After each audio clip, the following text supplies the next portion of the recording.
এসেছে, তাই জায়গাটা অত্যন্ত পুণ্যবান হয়েছে। এখানে যারা এসেছেন, আরতিতে আছেন, তারা তাপর যুগের 1 মাস পূজা করছেন। যারা বসেছেন, যে আছেন, কথা বলো না তো, কথা বলো না, বাইরে বসে থাকতে হবে।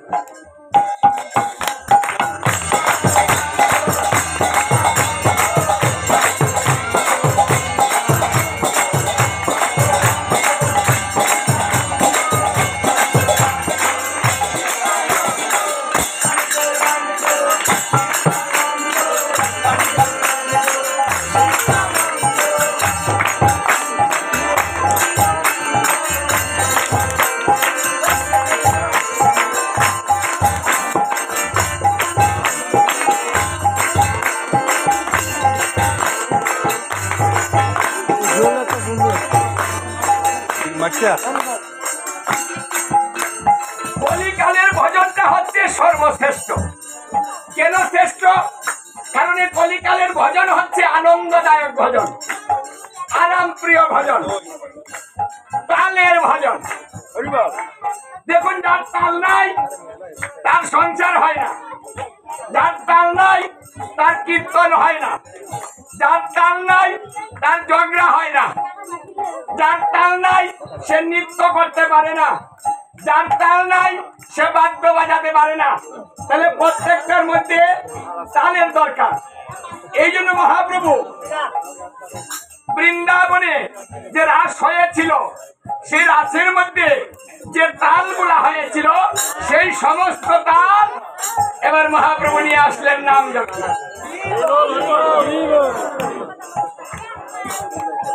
6টা রাগ, 36টা রাগিনী। কি আনলেন? 6টা রাগ হলো পুরুষ, রাগিনী হলো নারী। তাহলে 6টা রাগ, প্রত্যেকটা রাগের 6টা করে স্ত্রী। তাহলে কয়টা হয়? 6 6 36। দেখুন, কীর্তনের মধ্যে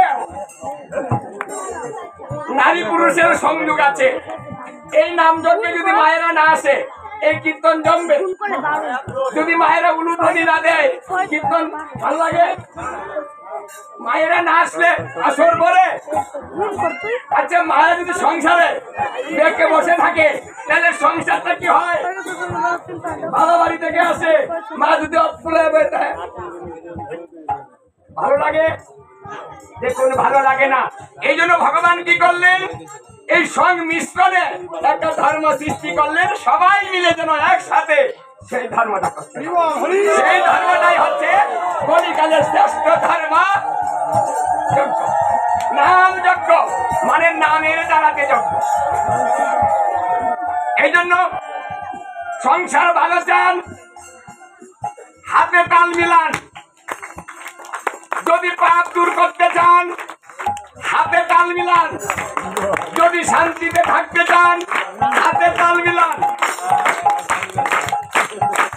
মহাপ্রভু বললেন, যারা হাতে তালি দিয়ে কীর্তন করে, তাদের হাতের রেখা ভালো হয়ে যায়, কোন গ্রহ দোষ থাকে।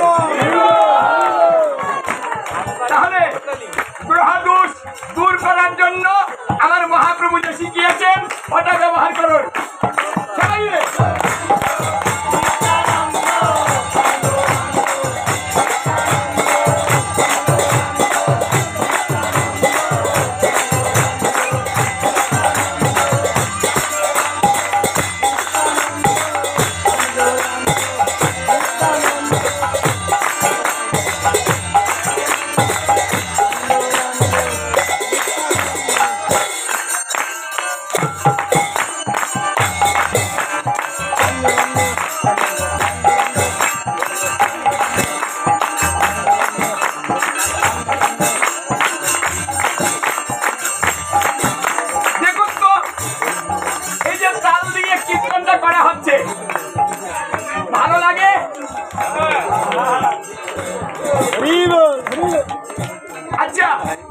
এখন মনটা কেমন হয়েছে?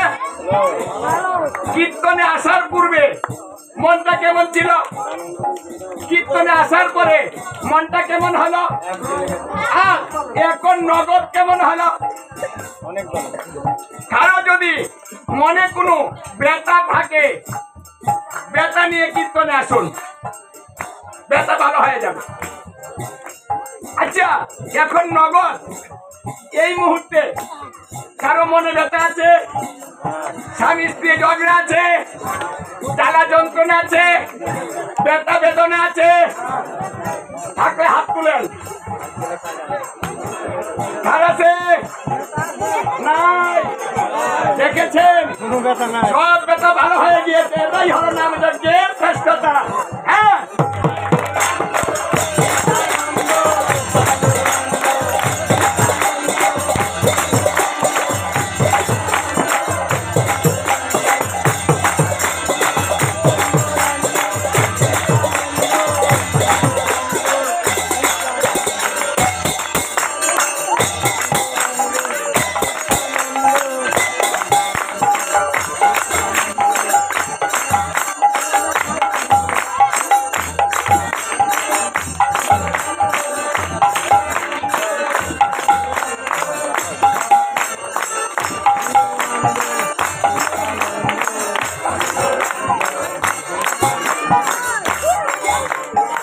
যদি ব্যথা কমে থাকে তাহলে প্রত্যেকদিন কীর্তনে আসবেন।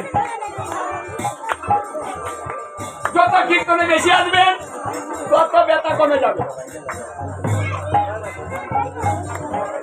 দেখুন, ওই দল দাঁড়া করিয়ে রেখে আমাকে শান্তিতে দেয় না।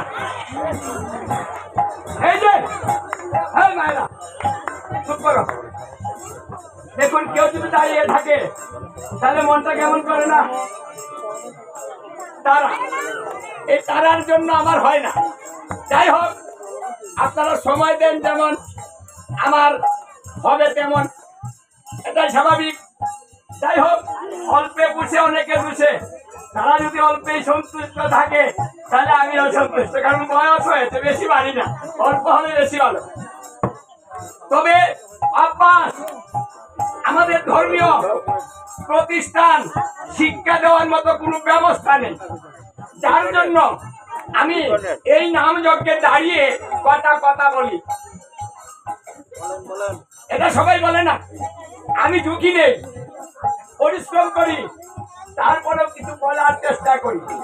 কারণ এই নাম যজ্ঞ থেকে যদি কিছু শিখে যায়, সেটা যদি বাড়িতে গিয়ে পালন করে, যমরাজ পদ্ম পুরাণ উত্তরাখণ্ডে বললেন, হে যমদূতগণ, যদি কোনো সাধুগুরু বৈষ্ণবের কথা একটা পালন করে তুমি তার কাছে যাও না।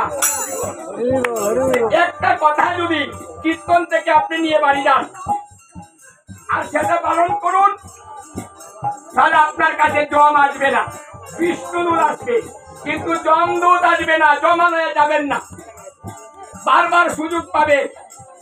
এজন্য এই ব্রাহ্মণ পাড়া যে সুন্দর একটা হাট বসানো হয়েছে,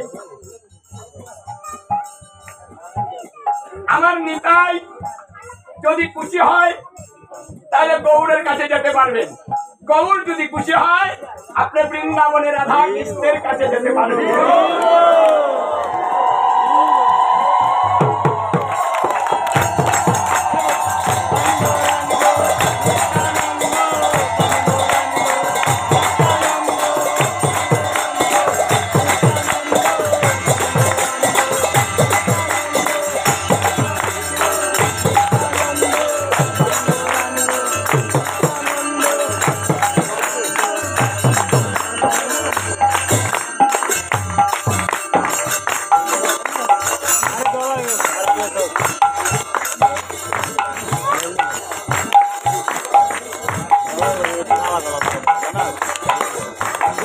দেখুন, ব্রাহ্মণ পাড়ারা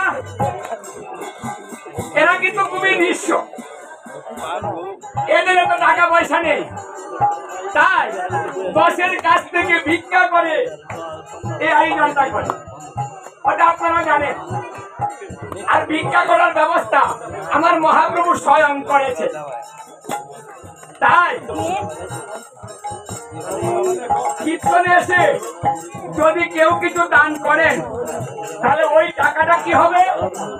ভগবানের সেবায় লাগবে, আর সেই প্রসাদ ভক্তরা পাবে। তাই যদি কোনো ব্যক্তি কৃষ্ণ এবং গৌর গোবিন্দ এবং নিতাই গৌরকে সন্তুষ্ট করতে চায় তাহলে সে দান করলে অধিক খুশি হয়ে যায়। তাই আপনারা যে যা পারেন, কমিটি যাবে, আপনারা দান করবেন, যথাসাধ্য যত বেশি পারেন দিবেন, দিয়ে যান।